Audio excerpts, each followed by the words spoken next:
अस्सलाम वालेकुम नाजरीन, आप देख रहे हैं INN चैनल। मैं हूं शेख अहमद अली। इस न्यूज़ बुलेटिन में आइए नज़र डालते हैं दिन भर की बड़ी खबरों पर। वज़ीर आला तेलंगाना रेवंत रेड्डी रियासती वुज़रा ने शख्सी तौर पर गुरुकुल और अकामती स्कूलों और हॉस्टल्स का दौरा करते हुए हालात का जायज़ा लिया। वहाँ उन्होंने तलबा के साथ लंच किया और उनसे तफसीलात हासिल की। वज़ीर आला रेवंत रेड्डी ने जोर देते हुए कहा कि गुरुकुल तालीमी इदारों को कई जहती सलाहियतों के मराकज़ के तौर पर तस्लीम कराने का हदफ होना चाहिए। उन्होंने रंगारेड्डी ज़िले के चिलकूर में गुरुकुल स्कूल का दौरा किया और वहाँ गुरुकुल इदारों और फलाही हॉस्टल में कॉमन डाइट मेन्यू यानी मुश्तरका खुराक की निज़ाम का इफ्तिताह किया। उन्होंने कहा कि BC, SC, ST और अक़लियती गुरुकुल इदारों और हॉस्टल्स में एक जैसा मेन्यू नाफिज किया जा रहा है। रियासती हुकूमत ने डाइट चार्जेस में इजाफे के मुताबिक नया मेन्यू तैयार किया है। इस मौके पर मुनक़दा तकरीब से खिताब करते हुए वज़ीर आला ने कहा कि गुरुकुल इदारों का निज़ाम PV नरसिम्हा राव के दौर में शुरू किया गया था। उन्होंने हालिया दिनों में डाइट चार्जेस में इजाफे का जिक्र करते हुए कहा कि हमने गुरुकुल इदारों की बका के लिए इस प्रोग्राम को काफ़ी अहमियत दी है। वज़ीर आला की तरह दीगर रियासती वुज़रा ने भी मुख्तलिफ गुरुकुल स्कूलों का दौरा करते हुए वहाँ के प्रोग्राम में शिरकत की। रियासती वज़ीर उत्तम कुमार रेड्डी ने हैदराबाद के महिंद्रा हिल्स में वाक़ सोशल वेलफेयर हॉस्टल की तकरीब में शिरकत की।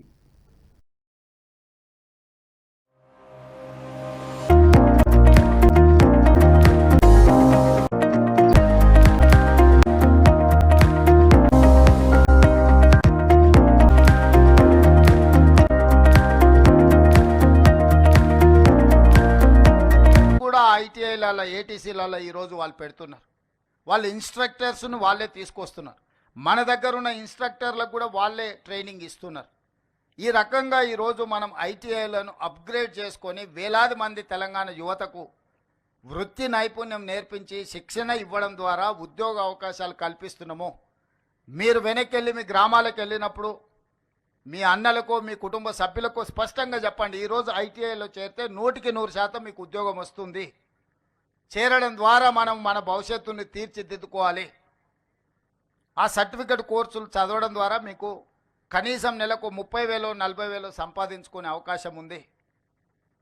అదేవిధంగా ఇంజనీరింగ్ కాలేజీలలో చేరుతున్న వాళ్ళకు కూడా 4 years డిగ్రీ ఉంటే 4 years వాళ్ళు థియరీలే చదువుకుంటున్నారు. చదువు అయిపోయిన తర్వాత బయటకు వస్తే ప్రాక్టికల్ ఎక్స్పీరియన్స్ లేకపోవడం వల్ల ఉద్యోగ అవకాశాలు రావడం లేదు. అందుకే ఈరోజు ఇంజనీరింగ్ కాలేజీలలో ఉన్న సిలబస్ని కూడా 2 సంవత్సరాలు వాళ్ళు థియరీ నేర్చుకుంటే 2 సంవత్సరాలు ప్రాక్టికల్గా కంపెనీస్లకి వెళ్ళి పెద్ద పెద్ద మల్టీనేషనల్ కంపెనీలలో వాళ్ళు పోయి శిక్షణ పొందే విధంగా ఆ టైంలో వాళ్ళకి ఆ సంస్థలు కూడా స్టైఫండ్ ఇచ్చే విధంగా ఈరోజు మనం కంప్లీట్గా సిలబస్ విధానాన్ని మార్చుకొని ఇంజనీరింగ్ గ్రాడ్యుయేట్స్ను కూడా సాంకేతికంగా వాళ్ళ నైపుణ్యం పెంచి ఈరోజు వాళ్ళను కూడా నిష్ణాతులుగా తయారు చేయడానికి ఈరోజు మన ప్రభుత్వం ఒక నిర్ణయం తీసుకుంది. ఇదే కాదు, ఈరోజు యంగ్ ఇండియా స్కిల్స్ యూనివర్సిటీ ప్రభుత్వ ఆధ్వర్యంలో చాలా యూనివర్సిటీలు ఉన్నాయి. యూనివర్సిటీలు అనుకున్నంత స్థాయిలో పనిచేయకపోవడం వల్ల యంగ్ ఇండియా స్కిల్స్ యూనివర్సిటీ అని ఈ రంగారెడ్డి జిల్లాలోనే మనము మహేశ్వరం శాసనసభ నియోజకవర్గ పరిధిలో 60 ఎకరాలలో ఒక యూనివర్సిటీ నిర్మించుకుంటున్నాం. तेलंगाना के नायब वज़ीर आला मल्लू भट्टी विक्रमार्का ने बेरोजगारों के लिए खुशखबरी देते हुए कहा कि जल्द ही 6,000 मुलाजिमतों को मेगा DSC के जरिए पूरा किया जाएगा। उन्होंने रियासत के हॉस्टल्स की सूरत हाल का जायज़ा लेने और तफसीलात हासिल करने के लिए मुनक़दा एक रोज़ा प्रोग्राम के हिस्से के तौर पर खम्मम ज़िले के मधिरा बोनाकल में वेलफेयर गुरुकुल स्कूल का मुआयना किया। इस मौके पर मीडिया से बात करते हुए उन्होंने कहा कि जल्द ही 6,000 ओहदों को पुर करने के लिए नोटिफिकेशन जारी किया जाएगा। उन्होंने इल्ज़ाम लगाया कि पेशरफ हुकूमत के दौर में 5 बरस में एक मरतबा भी हॉस्टल के तलबा के लिए डाइट और कॉस्मेटिक चार्जेस में इजाफा नहीं किया गया था। ताहम रियासत में कांग्रेस के बरसर इख्तिदार आने के बाद डाइट और कॉस्मेटिक चार्जेस में 40% इजाफा किया गया। उन्होंने तलबा के साथ दोपहर का खाना खाया और उनके मसाइल से भी वाकिफियत हासिल की। సంవత్సరాలు అస్తవ్యస్తమై 10 సంవత్సరాలు రకరకాల ధరలు మార్కెట్లో పెరిగిన బియ్యం ధర పెరిగింది, ఉప్పు ధర పెరిగింది, పప్పు ధర పెరిగింది, చింతపండు ధర పెరిగింది, నూనె ధర పెరిగింది. అన్ని ధరలు పెరిగినప్పటికి కూడా పిల్లలకి ఇచ్చేటువంటి బిల్లు ధరలు మాత్రం ₹1 కూడా పెరగలేదు, 1 పైసా కూడా పెరగలేదు. అదే 10 సంవత్సరాల క్రితం ఉన్నటువంటి డబ్బులతోనే పెరిగిన ధరలతో ఇక్కడ వంట వండే వాళ్ళు, పాఠశాల నడిపేటువంటి అధ్యాపకులు అవి కొనలేక సరిగా పెట్టలేక వాళ్ళు బాధపడుతూ అవి పెడతా ఉంటే ఆ విద్యార్థులు సరిపోక రకరకాల సరిగా పెట్టట్లేదని వార్తలు రాస్తా ఉంటే పెట్టడానికి కావాల్సిన డబ్బులు లేక వాళ్ళు సతమతమవుతున్న పరిస్థితిని అవగాహన చేసుకున్న తర్వాత వెంటనే ఒక నిర్ణయం తీసుకున్నాం. పెరిగిన ధరలకు అనుగుణంగా మనం ప్రభుత్వంలో పనిచేసేటువంటి ఉద్యోగ वजीर सेहत सी दामोदर राज नरसिम्हा ने कॉन्ट्रैक्ट एक्सिलरी नर्स मिडवाइस यानी एनईएम्स को मुस्तकिल अमले की तकर्री के बाद मुलाजिमत की सलामती की यकीन दहानी कराई। वज़ीर सेहत ने एनईएम्स के साथ मुलाजिमतों के मसाइल उनकी मुस्तकिल नौयत पर तफसीली तबादला ख्याल किया। उन्होंने वाज़ेह किया कि मामला अदालती जायज़े के तहत है। उन्होंने तस्दीक की कि मुस्तकिल एनईएम्स के लिए तहरीरी इम्तिहान शेड्यूल के मुताबिक 29 दिसंबर को मुनक़िद किया जाएगा। उन्होंने एनईएम्स की जानिब से ओहदों की तादाद बढ़ाने के मुतालबे का मुस्बित जवाब देते हुए ऐलान किया कि ओहदों में मज़ीद 323 ओहदों का इजाफा किया जाएगा। जुमला 1931 ओहदे हैं। इनमें से जुमला ओहदों की तादाद मजमूई तौर पर 2254 हो जाएगी। वज़ीर मौसूफ ने एनईएम्स को यकीन दहानी कराई कि जो अफराद मुस्तकिल ओहदे हासिल नहीं कर पाएंगे वो अपने माहिदे के तहत काम जारी रखेंगे जब तक कि उनकी मुद्दत मुकम्मल नहीं हो जाती। तेलंगाना के महकमा सिविल सप्लाईज की जानिब से किसानों के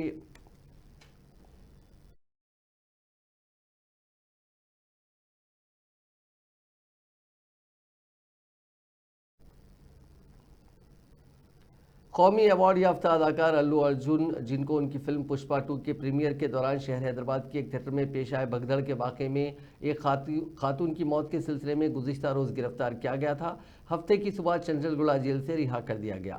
अपनी रिहाई के बाद मीडिया से बात करते हुए अदाकार ने कहा कि वो बिल्कुल ठीक हैं, उनके मद्दाह परेशान ना हो। उन्होंने कहा कि मैं कानून का एहतराम करता हूं और केस पर तबसरा नहीं करूंगा क्योंकि ये अदालत में है। अल्लू अर्जुन ने इस वाक़े में हलाक खातून रेवती के अरकान ख़ानदान से ताज़ियत का इजहार करते हुए भगदड़ के वाक़े को इंतहाई अफसोसनाक और बदकिस्मती पर मबनी करार दिया। उन्होंने कहा कि वाक़या बिल्कुल गैर इरादी था, जो कुछ भी हुआ उस पर उन्हें बहुत अफसोस है। उन्होंने हर एक का शुक्रिया अदा किया जिन्होंने मुश्किल मरहले में उनका साथ दिया।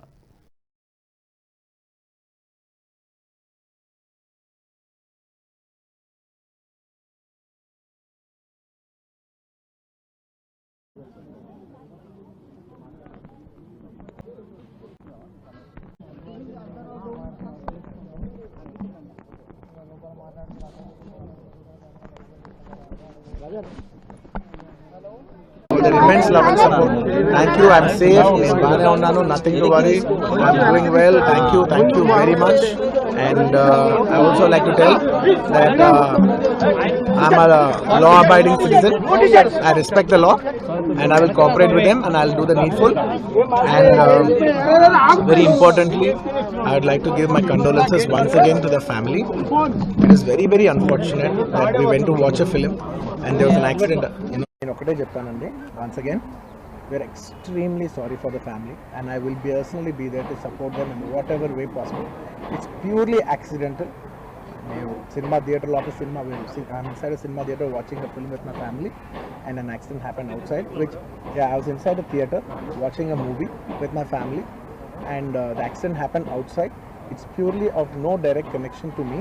It's purely accidental, purely unintentional, and my love and sympathies are genuinely there with the family, and I'll be there to be there. I'll be there to support them in whatever way possible. And I've been coming to the same theater for the last I've been coming to the same theater for the last 20 years. And I've been to the same place more than 30 times and never any accident like this happened. It is purely unfortunate accident, and we're extremely sorry for the accident that has happened, which is totally out of our control. Did you follow the same procedure every time that you have informed the police? Because I don't want to get into all the details. This is what it is, because as the case is on, I should not speak anything that will tamper the case, so I'd like to reserve my comments.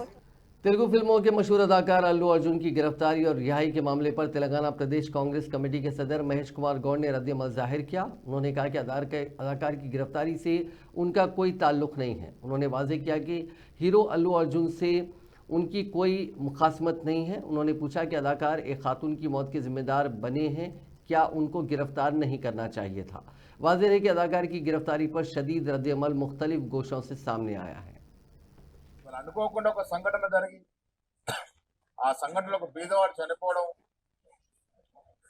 దాంట్లో జరిగినటువంటి లొసుగుల వల్ల చట్టం తన పను తను చేసుకుంటూ అల్లు అరుణ్ మీద కేసులు పెట్టడం జరిగింది. దాని తర్వాత కోర్టు బెయిల్ జరిగింది. ఏ కథానాయకుడి మీద కాంగ్రెస్ పార్టీ నుంచి ఎవరికి కూడా వ్యక్తిగతంగా ప్రేమ తప్ప దేశాలు ఉండవు. జరిగిన సంఘటన దృష్ట్యా చట్టం తన పరిధిలో కేసులు పెట్టి ఉండొచ్చు. కోర్టు బెయిల్ ఇచ్చింది. ఆ అంశాన్ని జత చేసి దాన్ని మొత్తం కాంగ్రెస్ పార్టీకి ఆపాదించే ప్రయత్నం బీజేపీ నాయకులు చేస్తున్న తీరుని నేను ఖండిస్తా ఉన్నాను. చిత్రసీమకి, తెలుగు చిత్రసీమకి కాంగ్రెస్ పార్టీకి ఎనలేని అనుబంధం ఉంది. అదెవరు కూడా కాదనలేరు. హైదరాబాద్ లో తెలుగు చిత్ర పరిశ్రమ అభివృద్ధి కావడానికి అహర్నిశలు కృషి చేసినటువంటి ముఖ్యమంత్రులు అంతా కూడా కాంగ్రెస్। खैरताबाद के रुकन असेंबली दानम नागेंद्र ने तेलुगु अदाकार अल्लू अर्जुन की जमानत पर रिहाई के हवाले से अहम बयान दिया। उन्होंने कहा कि इंसाफ हुआ है और इस फैसले पर इत्मीनान का इजहार किया। नागेंद्र ने कहा कि अल्लू अर्जुन की गिरफ्तारी ने उन्हें अफसरदा कर दिया था। उन्होंने कहा कि अल्लू अर्जुन सिर्फ एक पैन इंडिया स्टार नहीं बल्कि एक आलमी आइकॉन है और वो उनके रिश्तेदार भी हैं। उन्होंने मजीद कहा कि अल्लू अर्जुन की गिरफ्तारी दिल तोड़ देने वाली थी, लेकिन जमानत मिलने पर उन्हें काफ़ी खुशी हुई है। ప్రభుత్వం చేసిందని ఆయన చెప్పకూడదు. ఇది అల్లు అర్జున్ గారు మరి ఇలా జరగడం మాకు కూడా బాధాకరంగానే ఉంది. స్వయంగా మాకు ఏదో రకంగా బంధువు కూడా అవుతాడు. అయినా కూడా మరి కోర్టు వాళ్ళకి బెయిల్ ఇవ్వడం చాలా సంతోషము. ఎందుకంటే అల్లు అర్జున్ గారు జాతీయ స్థాయిలో ఈరోజు తెలంగాణ పేరు కానీ ఆంధ్రప్రదేశ్ ఉమ్మడి రాష్ట్ర పేరుని ప్రతిష్టని మరి ఇంటర్నేషనల్ వ్యాప్తంగా కూడా మంచి పేరు తెచ్చినటువంటి వ్యక్తి కాబట్టి కొంచెం మాకు కూడా బాధ కలిగింది ఆ సీక్వెన్స్లో. అయితే థియేటర్ యజమానులు కూడా చెప్పడం ఏంటంటే మేము ముందే పర్మిషన్ తీసుకున్నామని చెప్తున్నారు. మరి పర్మిషన్ రిజెక్ట్ చేశారా లేదా అనేది తెలియదు. కాబట్టి ఏదేమైనప్పటికీ కోర్టు ద్వారా న్యాయం జరిగింది కాబట్టి చాలా సంతోషం. మరి జరిగిన దానికి మాకు కూడా కొంచెం బాధగా ఉంది. तेलुगु के मशहूर अदाकार मोहन बाबू ने एक सहाफ़ी पर हमले के केस के बाद रोपोश होने के इल्ज़ामात की तरदीद की है। मोहन बाबू ने सोशल मीडिया प्लेटफॉर्म एक्स पर वजाहत करते हुए कहा कि वो घर पर ज़ेर इलाज हैं और कहीं फ़रार नहीं हुए। उन्होंने लिखा कि मेरे बारे में झूठी खबरें फैलाई जा रही हैं। मेरी ज़मानत की दरख्वास्त मुस्तरद होने की खबरें बेबुनियाद हैं। मीडिया से गुजारिश है कि हक़ाइक़ की तस्दीक़ के बगैर खबरें शाये ना करें। ये तनाज़ा जलपली में उनकी रिहाइशगाह पर सहाफ़ी पर मुबैना हमले से मुतालिक है। इस वाक़े के बाद पुलिस ने उनके खिलाफ इक़दाम कत्ल का मुकदमा दर्ज किया था। मोहन बाबू ने अदालत से ज़मानत की दरख्वास्त की थी, लेकिन अबूरी रिलीफ की अपील मुस्तरद कर दी गई और समाअत मुलतवी हो चुकी है। बीआरएस के कारगुजार सदर केटी रामाराव ने कांग्रेस की क़यादत वाली रियासती हुकूमत पर हालिया इन्हदामात के लिए तनकीद की। केटीआर ने ख़ास तौर पर कांग्रेस लीडर राहुल गांधी को निशाना बनाया और उनके मौक़िफ़ पर सवाल उठाया। उन्होंने कहा कि क्या आप ये इन्हदामात अपनी फैमिली पर होते हुए देख सकते हैं? केटीआर ने इस अमल को गैर इंसानी करार दिया। उन्होंने बताया कि एक वाक़े में 2 ख़वातीन एक घर में मौजूद थीं जब वो मिसमार किया गया। उन्होंने पूछा कि मुतासरीन की हिफाजत और सलामती की जिम्मेदारी कौन लेगा। बीआरएस के रुकन असेंबली हरीश राव ने गुरुकुल और कबायली स्कूलों में लापरवाही पर कांग्रेस हुकूमत को सख्त तनकीद का निशाना बनाया। हरीश राव ने निम्स हॉस्पिटल में तालिबा लीलावती की आयादत की, जो विकाराबाद के कबायली स्कूल में खिचड़ी खाने के बाद फूड पॉइजनिंग का शिकार हुई। उन्होंने कहा कि एक छोटी बच्ची को अस्पताल के बिस्तर पर बेहिस लेटा देखना दिल दहला देने वाला है। उन्होंने हुकूमत पर स्कूलों में सेहत और हिफाजत के मियार को यकीनी न बनाने का इल्ज़ाम लगाया और कहा कि फूड पॉइजनिंग और दीगर हादसात मामूल बन गए हैं।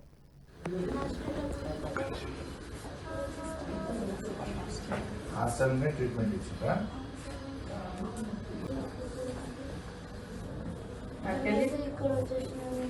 అంటే పూర్తిగా మంచి కాకముందే మళ్ళీ దవాఖానకి హాస్టల్ తీసుకుపోయింది. మళ్ళీ ఎక్కువైతే మళ్ళీ జిల్లా దవాఖాన తీసుకుపోయింది. ఆడ మళ్ళీ ఎక్కువైతే ఇది తెచ్చాడు. హాస్టల్లో కూడా ఇవన్నీ ఎక్కించండి. ఈ వారం రోజుల నుండి పెడుతూనే ఉన్నారు. నేను ఎక్కాయి కదా ఏమైంది? నువ్వు ఎక్కడున్నా బిడ్డ దగ్గరనే ఉన్నావా? హాస్టల్ పోయావా? ఎప్పుడు పోయినావు? నీకు ఎప్పుడు దొరకొచ్చింది? తెలుగు రాదు, హిందీ వస్తుందా? హింदी आता है? अच्छा। Telangana state civil supplies department ने एक यूट्यूब चैनल सिविल सप्लाईज के नाम से शुरू किया है ताकि किसानों को बराह रास्त मालूमात फराहम की जा सकें। ये चैनल गुज़िश्ता रोज़ commissioner civil supplies DS Chauhan ने शुरू किया, जिन्होंने जोर देते हुए कहा कि चैनल किसानों को ज़रूरी मालूमात फराहम करेगा। अपने खिताब में चौहान ने कई अहम मौज़ूआत पर इजहार ख्याल किया, जिनमें धान की खरीदारी पॉलिसी, रियासत में जारी खरीदारी और किसानों को हुकूमत के खरीदारी मराकज़ पर धान फरोख्त पर 500 रुपये का बोनस देने का ऐलान शामिल था। उन्होंने किसानों से चैनल को लाइक और सब्सक्राइब करने की अपील की। उन्होंने कहा कि इस इक़दाम का मकसद ये है कि किसानों को हुकूमत की स्कीमों के सिलसिले में हर वक्त दुरुस्त मालूमात मिल सके। शहर हैदराबाद के दुंडीगल की एयरफोर्स एकेडमी में कंबाइंड ग्रेजुएशन परेड के दौरान विपिन सिस्टम ब्रांच के अहदेदारों के पहले बैच को हिंदुस्तानी फिजाइया में शामिल किया गया। 26 खवातीन के बशमूल 204 फ्लाइंग कैडेट्स को एकेडमी में तरबियत के बाद IAF की फ्लाइंग और ग्राउंड ड्यूटी ब्रांचों में शामिल किया गया। हिंदुस्तानी बहरिया और हिंदुस्तानी कोस्ट गार्ड के अलावा दोस्त मुल्क वियतनाम के एक अहदेदार भी परेड के दौरान पास आउट हुआ। इस पासिंग आउट परेड का IAF चीफ AP सिंह ने मुआयना किया। फ्लाइंग ऑफिसर पराग धनकर को पायलट्स कोर्स में मजमूई तौर पर मेरिट के लिहाज से पहले नंबर पर आने पर प्रेसिडेंट प्लेग के साथ साथ chief of the air staff सोड ऑफ ऑनर से नवाजा गया। Great pride that today 13 trainees from the very first batch of this branch who commenced their training at this academy in January 2024 will get commissioned. These pioneers embody the indomitable spirit of the Indian. Never go wrong. Finally, I urge each one of us in blues to uphold the ethos, traditions and honor of the Indian Air Force. And on behalf of the entire Indian Air Force, I wish an exciting and fulfilling career to the newly commissioned officers. May God bless us all with blue skies and happy landings. Jai Hind. आपकी दाहिनी ओर से knife H करते हुए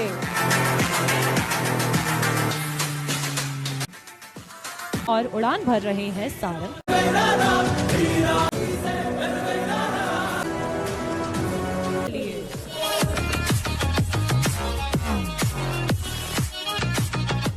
मरीजों को छोड़कर nurses ने Christmas की तकारीब में हिस्सा लिया। ये वाक़या तेलंगाना के जगतियाल डिस्ट्रिक्ट हेडक्वार्टर्स अस्पताल में पेश आया। नर्सेस को दांडिया के लिए इस्तेमाल होने वाली छोटी लाठियों के साथ फिल्मी गीत पर रक्स करता हुआ देखा गया। इस वाक़े की इत्तला मिलने पर जब मीडिया वहां पहुंचा तो नर्सेस ने उनको देखकर रक्स रोक दिया। ये तकरीब मरीजों के रूम से मुतसिल कमरे में मुनक्किद की गई। RMO अस्पताल सुमन ने इस वाक़े को छुपाने की कोशिश करते हुए कहा कि उन्होंने ही इसकी इजाज़त दी थी। एडिशनल कलेक्टर गौतम रेड्डी, जिनको इस मामले का इल्म हुआ, उन्होंने इस वाक़े की जांच की इजाज़त दी है। इस वाक़े की वीडियोस सोशल मीडिया पर वायरल हो गई। तेंदुए के हमले में एक खातून शदीद ज़ख्मी हो गई। ये वाक़या तेलंगाना के आदिलाबाद ज़िले के रैतू बाज़ार मंडल के दीदरा गांव में पेश आया। इस हमले में खातून का चेहरा बुरी तरह ज़ख्मी हो गया। उसको इलाज के लिए रिम्स हॉस्पिटल मुंतकिल किया गया।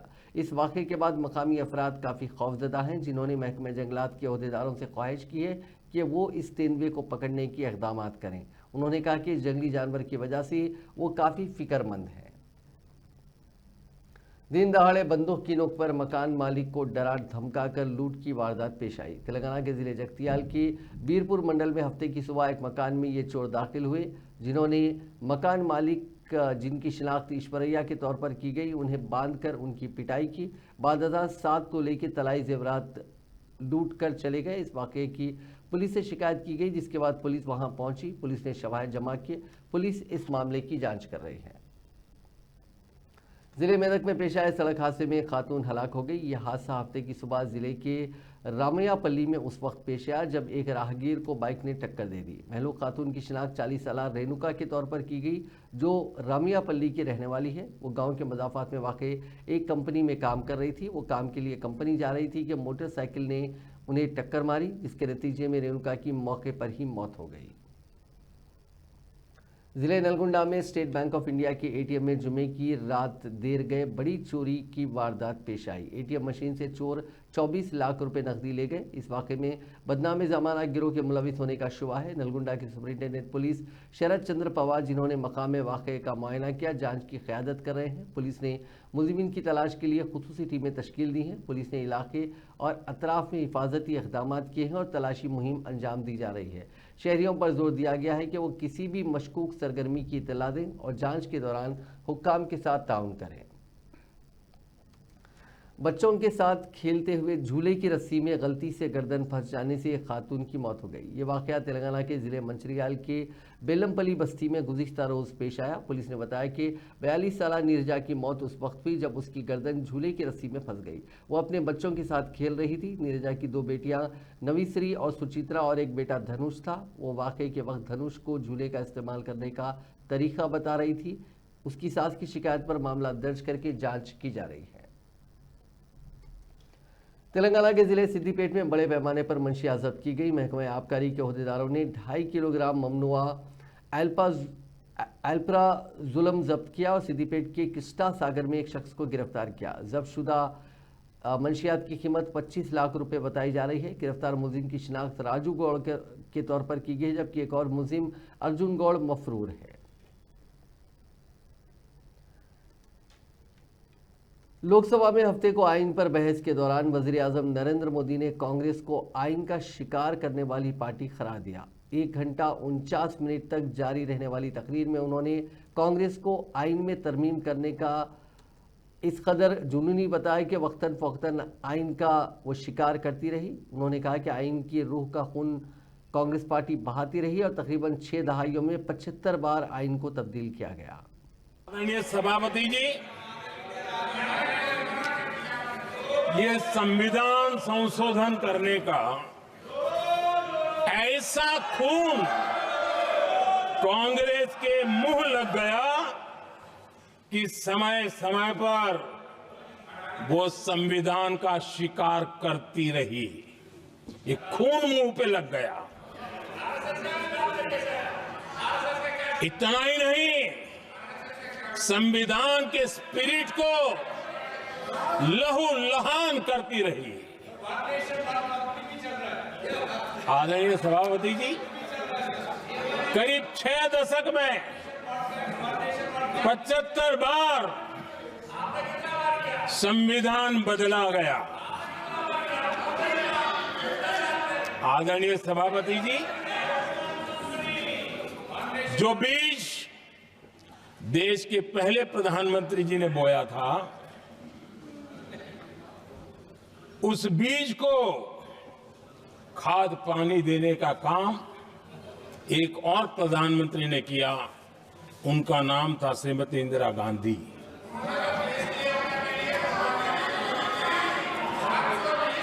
जो पाप पहले प्रधानमंत्री करके गए और जो खून लग गया था 1971 में, सुप्रीम कोर्ट का एक फैसला आया था। उस सुप्रीम कोर्ट के फैसले को संविधान बदल करके पलट दिया गया। हिज़्ब इख्तिलाफ के कायद राहुल गांधी ने हिंदुस्तानी आइन, उसकी ताकत और बरसर इख्तिदार तबके के जरिए उसे नज़रअंदाज किए जाने पर अपनी बात खुलकर रखी। उन्होंने अपनी तकरीर के दौरान बराह रास्त बीजेपी और आरएसएस पर भी हमला किया। उन्होंने बरसर इख्तिदार तबके की तरफ इशारा करते हुए कहा कि लड़ाई 2 किताबों, आइन और मनुस्मृति के दरमियान है। And I want to start my speech by quoting what the supreme leader, not of the BJP, but of the modern interpretation of the ideas of the RSS has to say about the Constitution of India and about how he thinks India should be run. The worst thing about the Constitution, the worst thing about the Constitution of India is that there is nothing Indian about it. Manusmriti is that scripture which is most worshipable after Vedas for our Hindu nation, and from which our ancient times have become the basis of our culture, customs, thought, and practice. This book, for centuries, has codified the spiritual and divine march of our nation. Today, Manusmriti is law. These are the words of Savarkar. Mr. Savarkar has clearly stated in his writings that there is nothing Indian about our constitution. He has clearly stated that the book India is run by should be superseded by this book. And this is what the fight is about. मरकजी वजीर बराए अक़लियती उमूर किरण रिजिजू ने मसावात को आइन की रूह करार देते हुए आज लोकसभा में कहा कि तमाम शहरियों को मसावी हुकूक और मौक़े फराहम करता है, इसलिए ये दुनिया में मुल्क का सबसे बड़ा और खूबसूरत आइन है। पार्लिमानी उमूर के वजीर किरण रिजिजू ने आइन को अपनाने के 75 साल के शानदार सफर पर आज दूसरे दिन बहस शुरू करते हुए कहा कि आइन की रूह के मुताबिक वज़ीर आज़म नरेंद्र मोदी ने सबका साथ, सबका विकास, सबका विश्वास और सबका प्रयास के फलसफे के साथ हुकूमत चलाई है। ऐसा पॉलिसी तय किया कि बॉर्डर एरिया में रास्ता नहीं बनाना चाहिए, और रास्ता बनेगा तो उसी रास्ते से चीन आ जाएंगे और हमारा जमीन ले जाएंगे। I will authenticate. I will. Sir.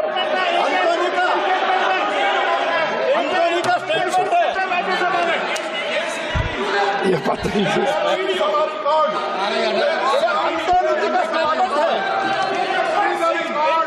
साहब का राज्यसभा में स्टेटमेंट है।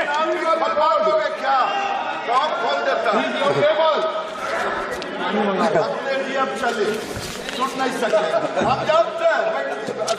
नहीं, वो मैं सर, क्योंकि एक पूर्व रक्षा मंत्री का बात मैंने रखा है तो मैं ऑथेंटिकेट भी कर दूंगा और पूरा भाषण का ट्रांसक्रिप्ट भी मैं लोकसभा के पटल पर रख दूंगा sir.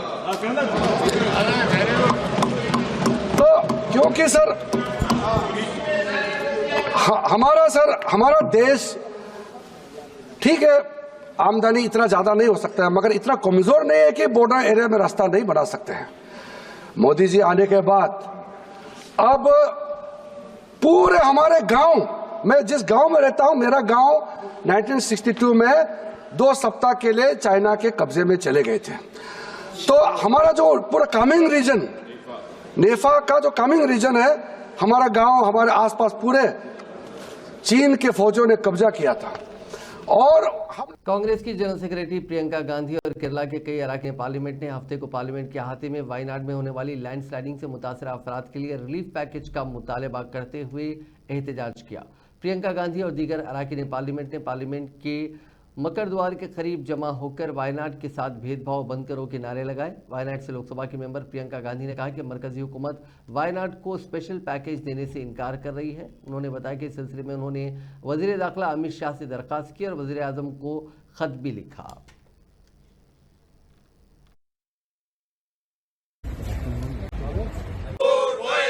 Stop discrimination to Kerala. Stop discrimination to Kerala. Stop discrimination to Wayanad. Stop discrimination to Wayanad. Stop discrimination to Wayanad. Stop discrimination to Wayanad. Stop discrimination to Kerala. Want justice. Nidhi क्यों? केंद्र सरकार नीति वाली क्यों? केंद्र सरकार नीति वाली क्यों? नीति वाली क्यों? नीति वाली क्यों? Kerala. Stop discrimination to Kerala.